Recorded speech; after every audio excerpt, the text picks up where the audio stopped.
Greetings, my fellow freedom-loving sovereign thinkers. This is LL3's newest podcast. My name is Craig, transmitting from the beautiful Beehive State, which is known as Utah. And today's date, Saturday, September 26, 2015. Yeah, time is flying. Yeah, it's a nice, cool morning in Roy City, which again is a half hour north of Salt Lake.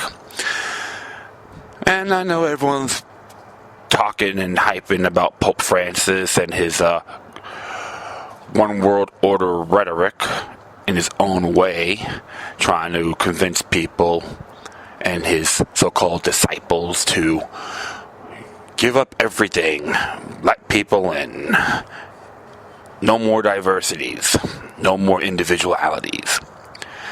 I wasn't really impressed with his speech at the U.S. House of Chambers. And it's so funny when you think about that. You know, he's speaking and he had the two fascists in between, dominance and control. So when he speaks, you feel very superior. However, with the speech he did, I was not too intrigued whatsoever. And there's even reports that there's a big division happening in the Vatican City. And they call it the Pope from the Holy City. There was rumors where I read 20, 30 years ago about they have the largest library of porn in the world. It's only an allegation. And it's not being against the Catholics as a whole. You got some great folks out there that care. And even with his rhetoric, Pope Francis' rhetoric, people aren't pleased, including especially the Americans, on self-defense and so forth. He has to look at everything. He tried to compress everything, in my view, from that speech. And I really haven't I read some of the stuff he talked about on UN General Assembly and all that, but I might have to go a little further. However, on the trend, everyone's going to be addressing Pope Francis, so it's like Pope Francis mania. So instead of talking about that, it's going to be, just a few things I'm going to be addressing. And this one here I'd like to talk about is House Speaker John Boehner resigning.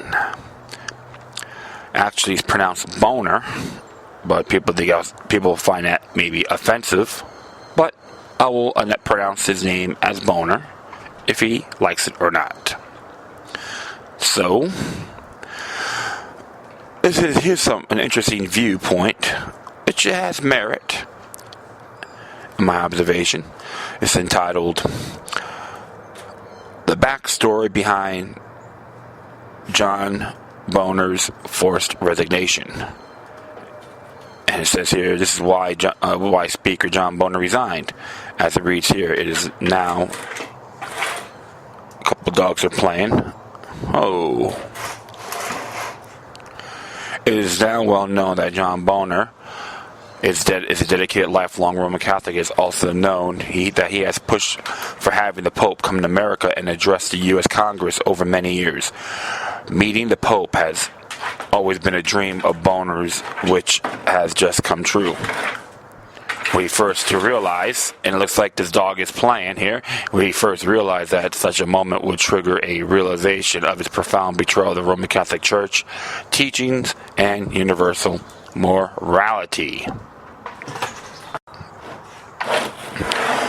One relatively short papal visit after the historic congressional address put John Boehner face-to-face with them. Clearly, the Pope reflected back to him the woeful lack of commitment to the most basic principle of civilization and pillars of Western society. Whether the Pope told him directly or by papal courier, Boehner has violated Catholic law and morality in the worst possible ways. In doing so, John Boehner, through his continual crimes of commission and acts of omission in his capacity as Speaker of the House, was directly responsible for the whole nation's transgressions of natural law and divine order. His meeting with the Pope surely brought this reality into stark relief. Hence his uncontrollable crying and emotional outbursts in having to confront his grave offenses against the Almighty. In yesterday's case, not against the Pope, against the Lord Almighty.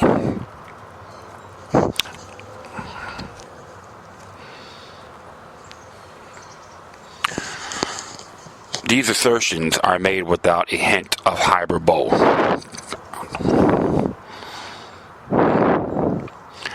Because of the persuasiveness and profundity of moral depravity throughout all of American society, most don't even know what is being categorically asserted here.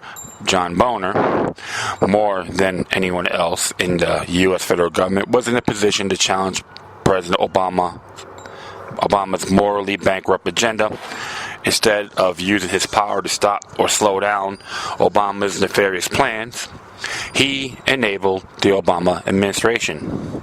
It's true that the Democratic Party has devolved into a completely moral and unethical coterie of criminals. The DNC leadership from the top on down operates without conscience. The Democratic addition to provocation and deception is now the stuff of legend. And it becomes more shameless and relentless by the day. Boehner knows this. Actually, he knows this and much, much more.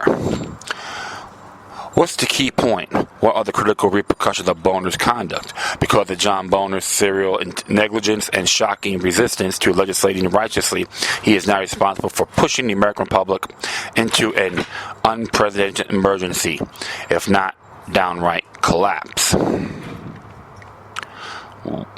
Why and so?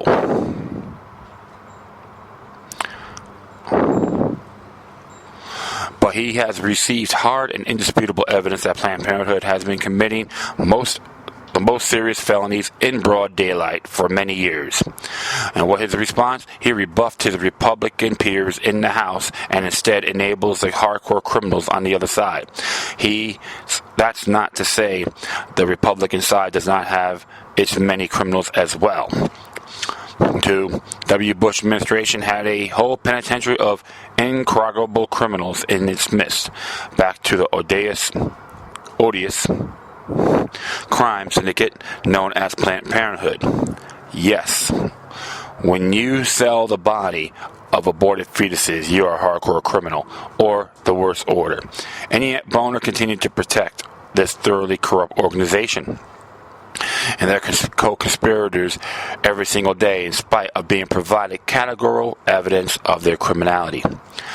Remember, it is rarely the criminal who perpetrates most of the crimes against society. Rather, that is those who create the safe environment for all criminals to commit their crimes without any fear of retribution. Therefore, the legislative branch is far more complicit in the killing factories known as a ongoing U.S. abortion industry than anyone or any other entity under the sun. Instead of gearing up with the whole Republican side of the House of Representatives to decisively overturn the unconstitutional COTUS, which is the Supreme Court of the United States, ruling that May gave marriage the law of the land, he sat back and let Obama et al. have their way. His response has nothing short of tragic. It has proven to have catastrophic consequences for American society.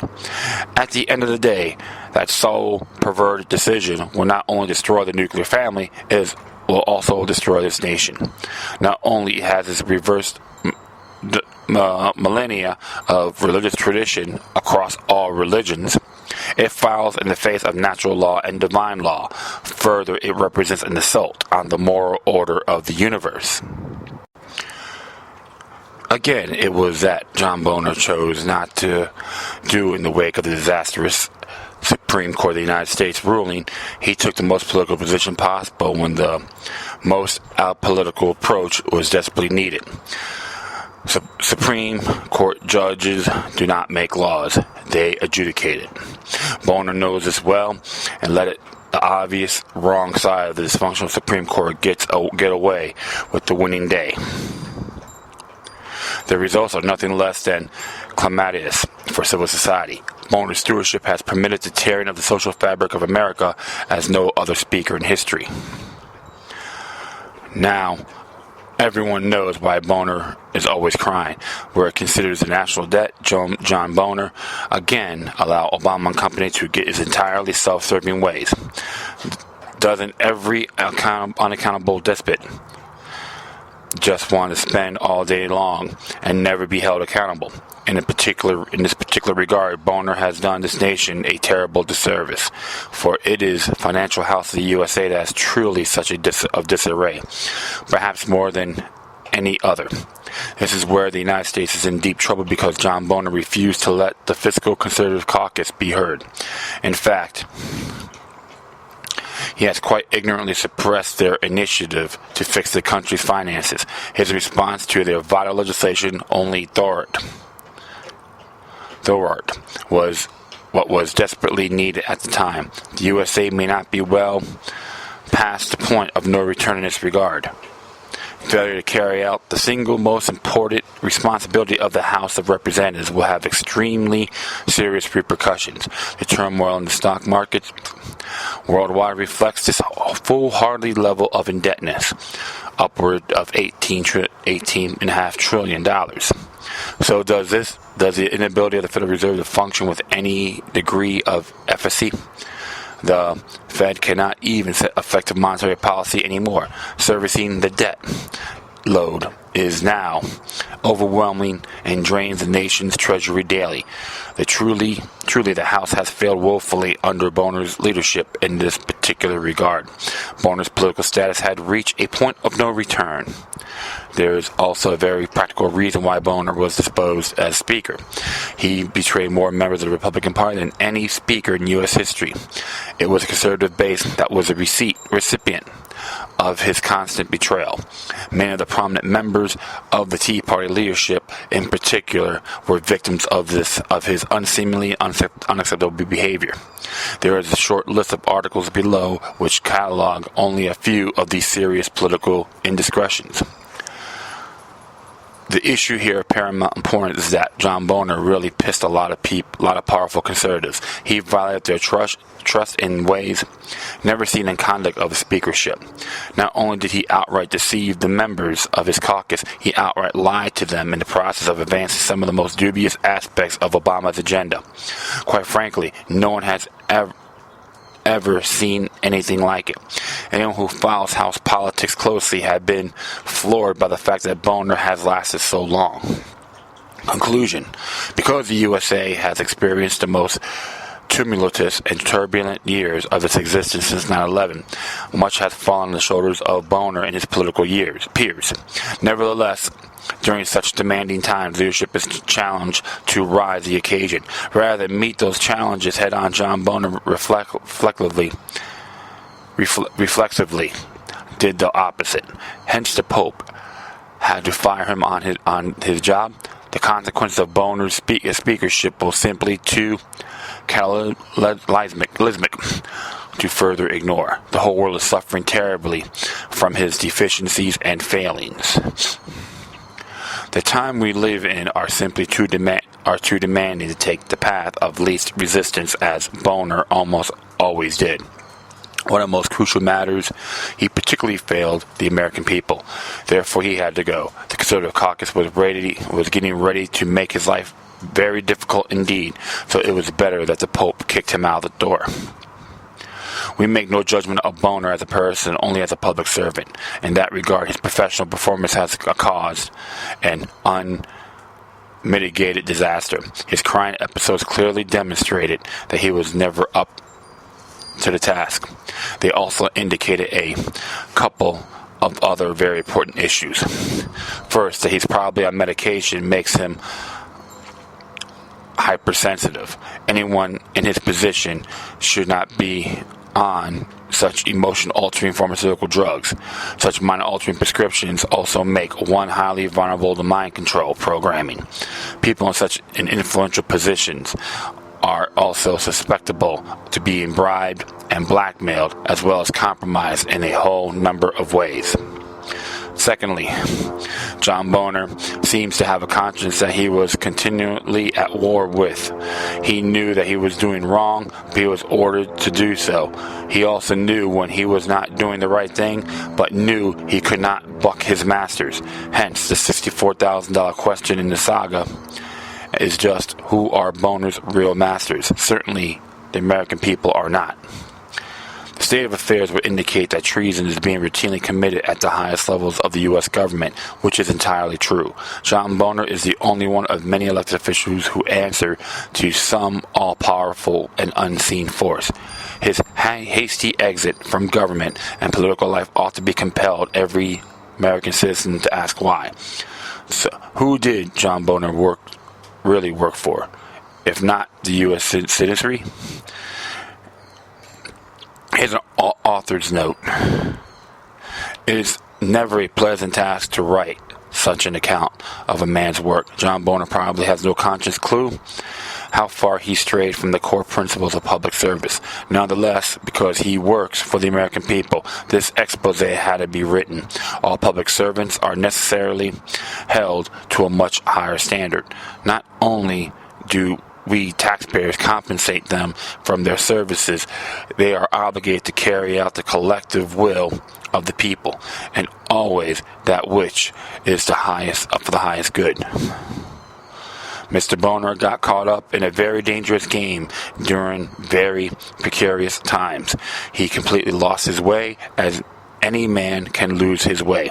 His assessment for his failing is so very hard because of those failings have such a profound impact on America. The Republican side of the House is expected to, at the very least, stand on the right side of the most imperative social issues of our day. Because of his negligence, the whole House is now literally falling down. John Boehner is not solely to blame.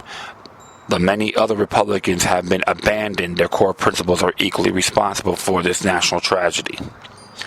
They should all have been beaten the path to the podium to speak in utter denunciation of those aforementioned transgressions against God and man.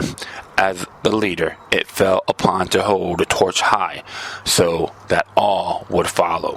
Instead, he made sure that no one would carry the torch of righteousness. Truly, he would be well served by prayer and forgiveness. Such a plight, both personal and collective, can only be elevated by prayer and forgiveness. Of course, first we must hold their feet to the fire. Otherwise, we would become a nation that has no commitment to rule of law. We will have degenerated a jungle of savagery. Isn't what Planned Parenthood has become? Yeah, very interesting perspective about John Boehner. And it doesn't matter what your creed is. His actions were unacceptable and obvious. He was a sampler of a politician that's running stripped naked. And he claimed to be a Catholic. His actions were absolutely blasphemous. Furthermore, I do agree that he was only a patsy, a bellboy, a puppet, or a bend-over Bob, whatever you prefer. Very interesting commentary on that. And it's so obvious. And that's what's interesting, what's going on worldwide, including the United States, that a spiritual awakening is in progress. Now with technology, we can go through their voting records, their speeches, etc. And hopefully, he is not on those psychotropic drugs whatsoever. I never hated this person, but I resent his actions in this position. This is why I stressed this in the past. Government means control of the mind. And it's true. You got many Republicans and Democrats are not more than jack-lanterns or jackals. Math jackals.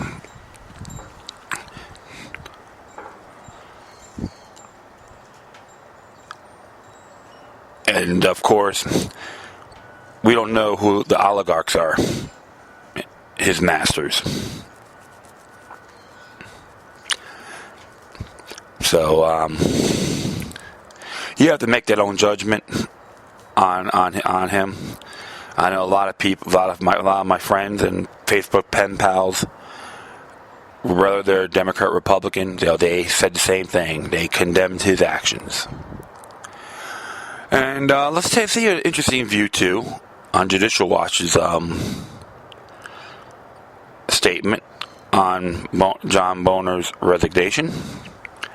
Came out yesterday, to be exact, as well. It says here, Judicial Watch President Tom Fitton made the following statement regarding the resignation of the House Speaker John A. Boehner, Republican from Ohio. John Boehner's willingness to fund rather than oppose Barack Obama's lawlessness is a chief reason for his forced resignation from his position as Speaker of the House. It is no small issue that, during Boehner's tenure, Judicial Watch is widely acknowledged to have been performing the oversight that is the job of Congress. We've heard from many members of the House who are embarrassed that its committees and oversight have become a joke under Speaker Boehner. Judicial Watch has more success investigating the IRS, Benghazi, and Clinton email scandals than any House committee under Boehner's direction. And the House simply could not stand for John Boehner to allow the funding of very things he told the American people that House leadership opposed. Corruption in government grew under Speaker Boehner's watch. The House, Republicans and Democrats alike, should take the pending leadership change as an opportunity to restore the House of Representatives to its preeminent role as defined under the U.S. Constitution. Reform and restoration agenda for the House should be the priority of any new Speaker and leadership team. It is time to commitment to combating government corruption, time to focus on effectiveness and serious oversight and accountability of an out-of-control federal government, time to end the D.C. transparency crisis, and time to restore constitutional governance and the rule of law. The elected despotism that the Founding Fathers warned about must end. And Mr. President Fitton is right.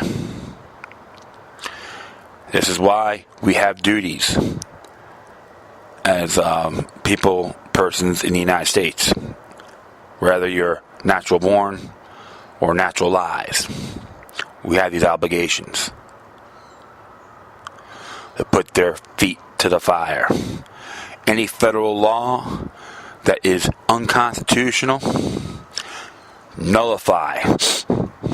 10th Amendment, jury nullification, and ignore or don't implement. And he's absolutely correct about this. And there's probably a lot more information on John Boehner. So I'm going to check this out. There's a link below.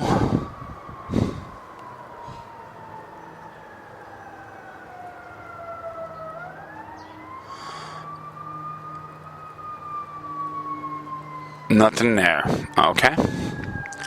That's how it goes. And I like what Judicial Watch has on here, their slogan, because no one is above the law. Yeah, actually, judicialwatch.org, subscribe to them, sign for updates, be involved, donate, be a member. There's even stuff on here on the Clinton emails, which is very unethical. The email scandals. So, and they still want her, and you still got fools. A handful of disciples believe the majority of people want her to be president. I always say Hillary for prison 2016. And John Boehner, you treat John Boehner the same way, and anyone else, regardless what party you're in. So, if you're still going to fight over who's better, you folks can better wake up. That's all I got to say. All right. Okay, next one here.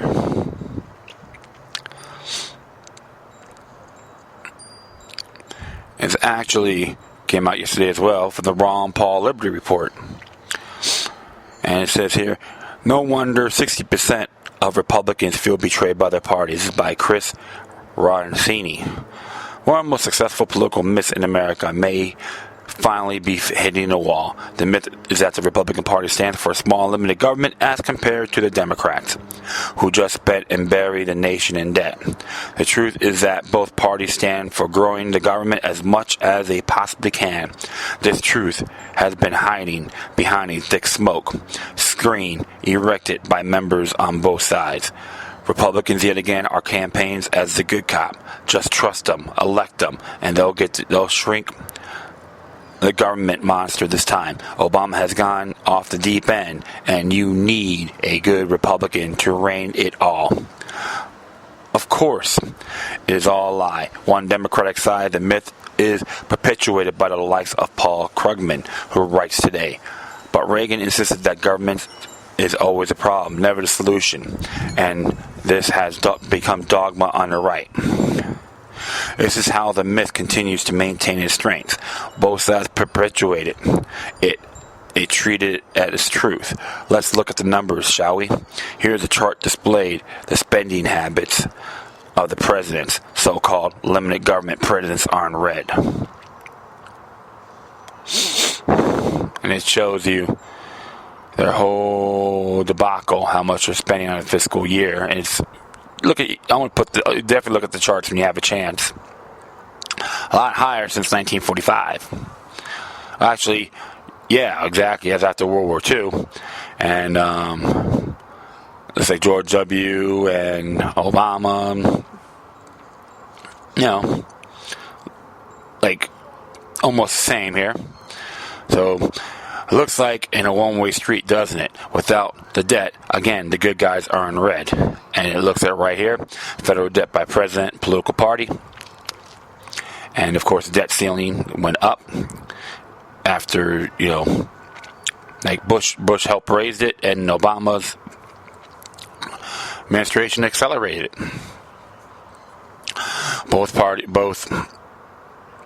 Republicans and Democrats have pulled it off. People all over the country are fighting over why we need a Republican or why we need a Democrat. Yet this truth is very clear. It doesn't matter. Both parties are taking everyone to the cleaners. As government grows, as we see it only grows, it means that our liberties are steadily being taken away.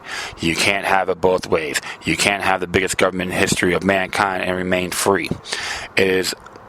It has to be one or the other. Government and liberty are mutually exclusive. The great two-party myth may be hitting a snag, though. Fox News poll was released showing that 60% of Republicans feel betrayed by the party. One must wonder what the other 40% are thinking. Should enough people see through the fog, though? You can expect a ramping up the propaganda. Republicans will really bring the sweet talk, and Democrats will continue to reinforce it. Don't fall for it. It's just a fairy tale. Absolutely. Mr. Roncini is absolutely correct. This is why the two parties, the political party system is very treacherous, and even a lot of the like President George Washington's farewell address warned us about it a long time ago, and you have to pay attention and remain vigilant. So this is why I always try to put that in perspective.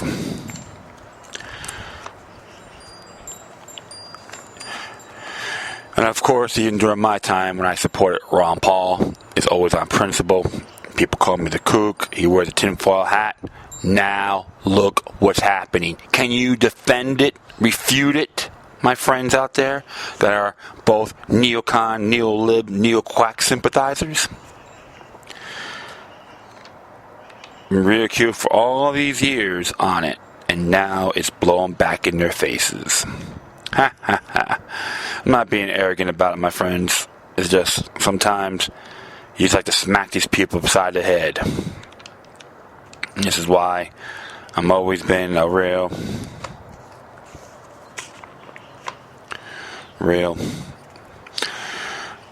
pain in the neck, you know.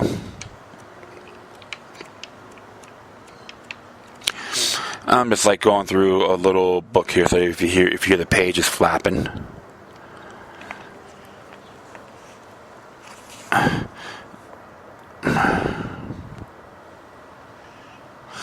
Let's read a little quote from Benjamin Franklin.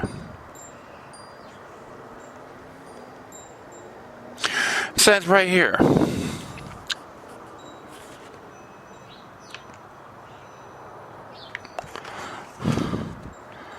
Says right here. Let me see here.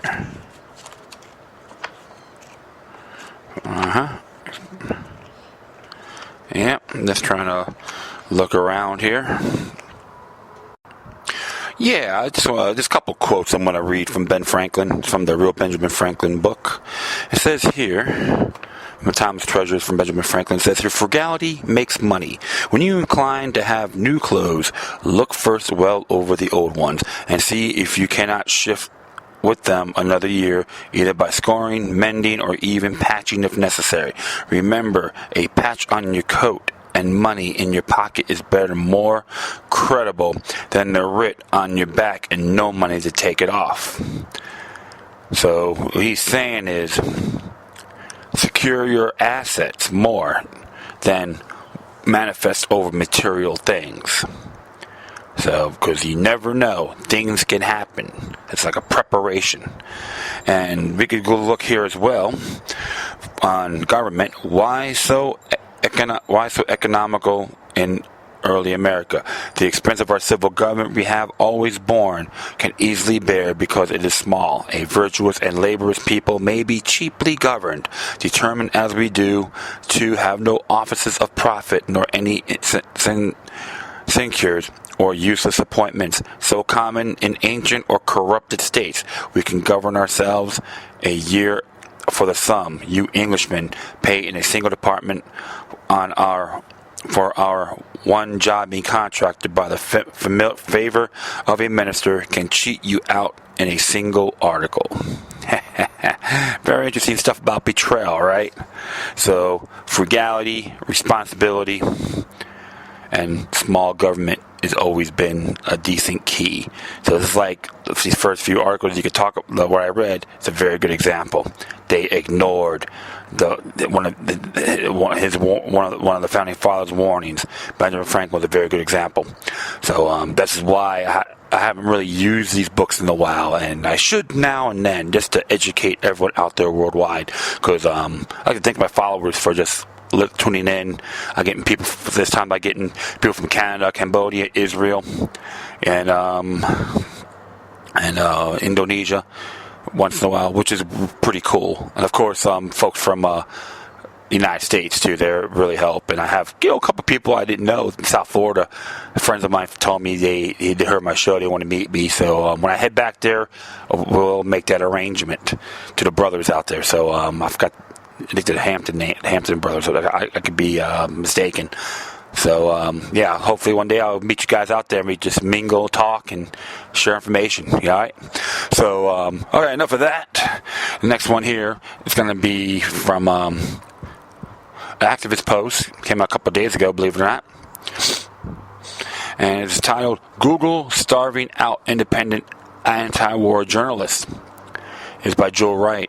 While mainstream media routinely use shock imagery to induce fear all over for all manner of threats to America and its allies. Some independent internet journalists are being restricted by advertising policies which penalize them for countering the establishment view.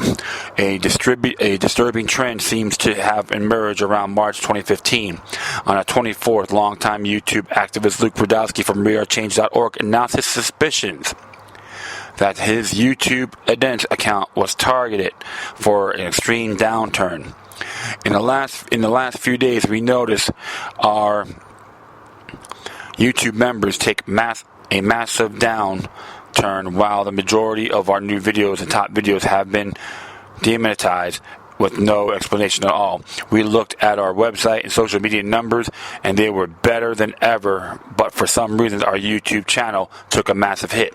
RealChange, as a fully independent news organization, relies on the majority of its fundings from the YouTube, Google, AdSense accounts. That ads that play before or alongside the content that we provide. These ads have been taken away from the majority of our channel. Some videos remain monetized, but the ones generating the most hits and new ones have been disabled with no option to change. The reserve and challenge the decision. Luke recounts further details in this video. And you know what? Let's just check this out. Check this video out. So one moment here.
Yeah, it's like a 9-minute video. I'm just gonna give you a little teaser on that. But yeah, it's just an example of what's been happening with the war on journalism. Just a very good example. And it says right here, on March 29th, one of the leading websites on this specific issue, antiwar.com, published an article entitled "Don't See Evil: Google Boycott Campaign Against War Photography and Alternative Media." After offering some context on how Google has become an entrenched part of the suffocating blanket of national security, specifics are given about how actually Google policy to target those who have helped to expose war crimes and other atrocities. On the morning of March 18th, Eric Garris, founder and webmaster of the site, received a form email from Google AdSense informing him that all of antiwars.com's Google ads have been disabled. The reason given was that one on the site's pages with ads on its displayed images that violated AdSense's policies against violent or disturbing content, including sites with gory text or images. Pretty hypocritical, I would say. Of course, the images in question were not snuff or anything intended for titillation whatsoever. They were famous images of detainees abused at the Abu Ghraib U.S. military prison in Iraq. Those images are important public information, especially for Americans.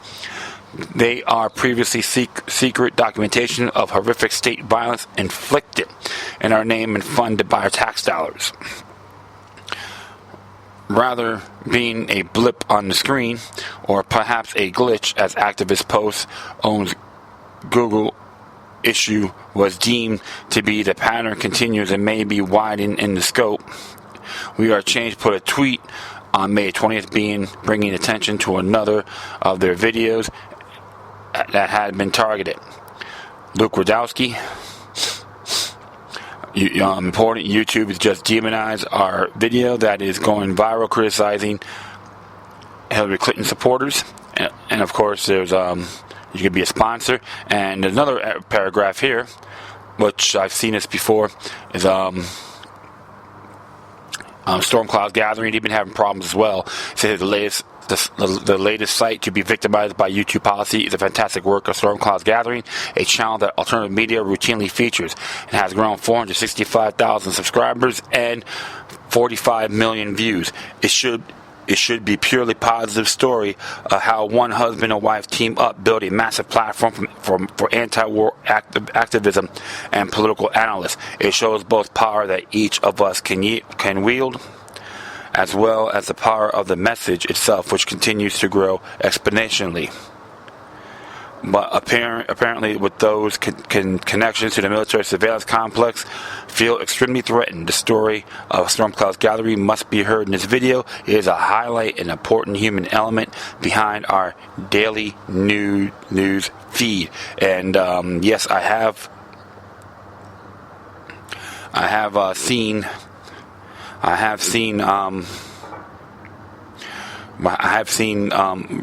am a subscriber to that network, and it's really fantastic. And they are in a bind as well. And there's a video on there talking about it. So I gotta do it myself and admit it. I gotta really support these folks, even like through donations. But if you go to my YouTube, not my YouTube, but my Facebook and Twitter page and Google Plus, and there's probably a few others out there, but those are the main three. I like to use control, like the mainstream links, just to put the stuff out there. I post this stuff on Storm Cloud's Gathering all the time, and now a lot of people who I got a friend of mine shared this with me, and then I share it, and it spread like fire. There's people I didn't even know they're into it now, which is great. And this is right here. It says here, it is a disappointing irony that very people most opposed to violence are being crippled by policies which claim to be curbing violent imagery. It is important to note, however, in the case of antiwar.com and activist posts, severe pressure from readers turned the tides abruptly. These developments serve as a reminder that we are our own best advocates and support network. If we are continuing to bring our message of peace, love, and liberty, it will continuously have to be done under our own terms and conditions. And yes, I do have to agree with Mr. Wright on that completely. Activist A, I love reading these articles. Big fan. And I always say before, my friends, the war on terror is a conflict with ourselves worldwide. Citizens, people, doesn't matter.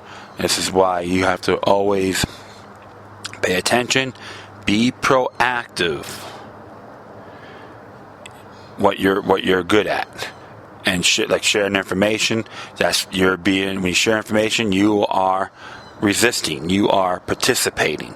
If you sit there, be dumb, stagnant, happy, and complain on what's going on and not take action, you're just wasting your life away. People want to, get out of this effing town. I said, what are you doing about it to make it better? They don't tell. They just ramble. It doesn't get you anywhere. Whiny rhetoricians gets you nowhere. actions speak louder than words. And this is why I always pay homage to antiwar.com, Storm Clouds Gathering, Activist Post, and many others out there. Regardless, they'll have rough edges. We all have our rough edges, but putting the information out is essential. You gotta get people contemplating. I've been doing this for a long time too, my friends, and even though I made a podcast like under 2 years, this is another avenue for me, and putting the word out. And this is why they don't want us. They don't want us around. They don't want critical thinkers. They consider us to be terrorists, and that is a fact. So hopefully, each and every single one of you can do your part the best you can. Because right now we are winning the information war. We are really whipping their behinds. And they're now using these tensions, what's going on in Syria, using the fear factor, want to blame the Russians for everything. And look, even the United States, we were hijacked as well. So don't just say it's America. It's the neocons and the jack-lanterns trying to pull the strings. This is part of what the New World Order wants. They don't want people like us around. And you know what? I'm proud of that. I'm inspired. I don't get angry. And there are times I try to post something unique and interesting and certain comments in like Raw Story, and they call me a moron. Don't even know who I am. So it's like, give me a break. So I can't get angry. I laugh and I keep going. Keep plugging away. Make these dents in multiple avenues the best you can. Because look, they say, oh, you gotta be careful what you say. Yeah, you know what? When Thomas Paine wrote Common Sense, Britain didn't want to invite him for a cup of tea, okay? And even the 57 men that wrote the Declaration of Independence on July 4, 1776, that was a death warrant. So you have to always think about these things. Everything's a chance, but you can still win. That's why it's called endurance. Century of endurance is happening around the world. And alright, finally, came out a few days ago from uscut.com. Underclass war, to be exact. And it says here, day after employees vote to unionize, Target announces fleet of robot workers. It is by James Woods.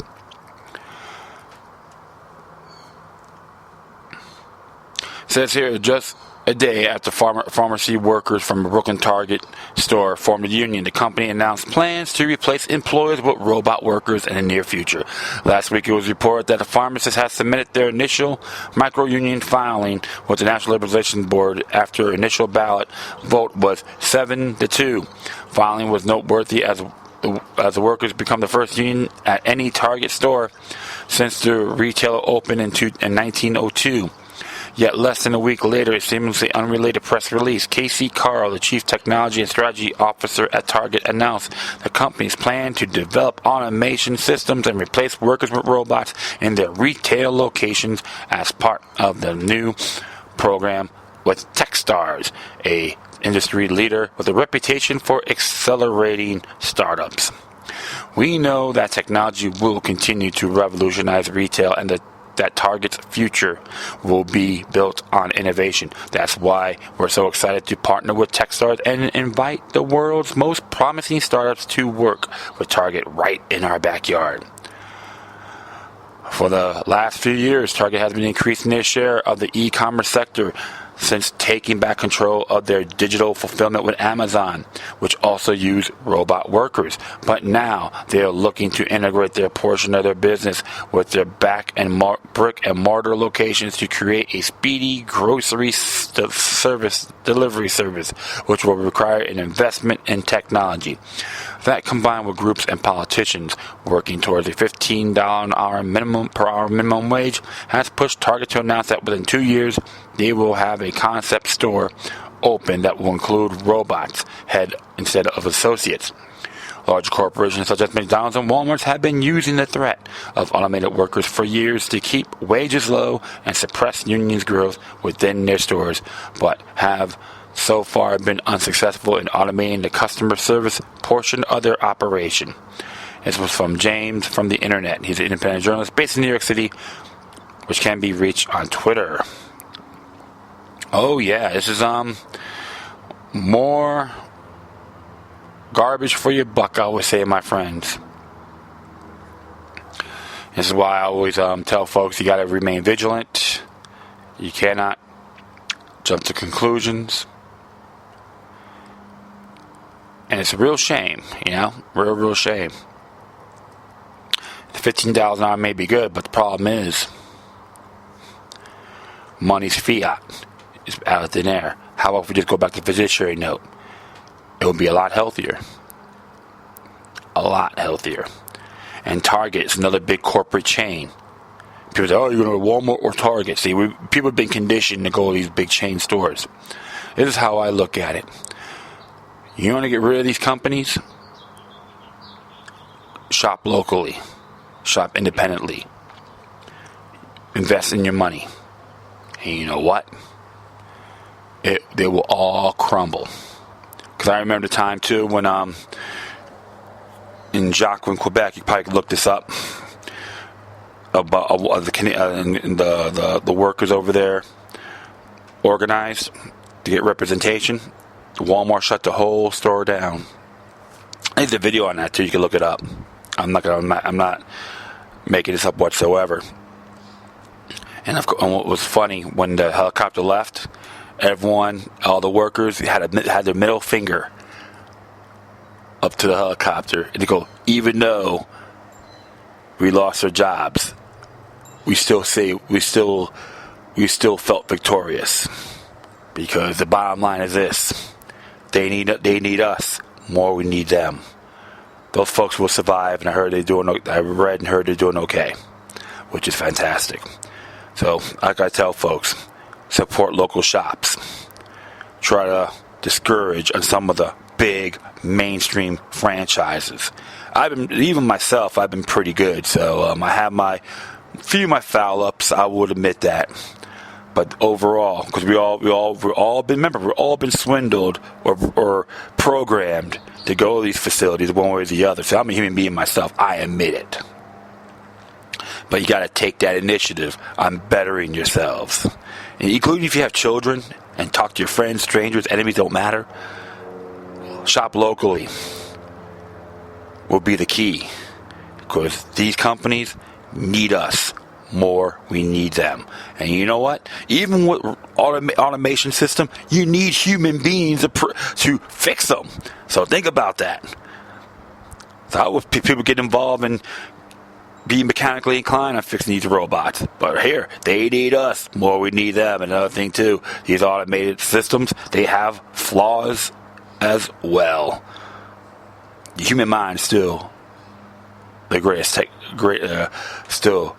weapon in history. And that is really it, my friends. Thanks for listening. Plus, feel free to download and share this throughout your social media network. If you have any questions, comments, recommendations, love letters, hate letters, or you want to send me something that I should check out, please do it. And always use it with decorum. You can hit me on Facebook, Twitter, Google+, Spreaker. Send your comments to iHeartRadio or YouTube. Once again, thank you for your time. Plus, always remember that demoniac resistance is healthy for the soul and can liberate humanity. Until next time, take care of yourselves, keep on spreading the love, and may your guardian spirits be with you.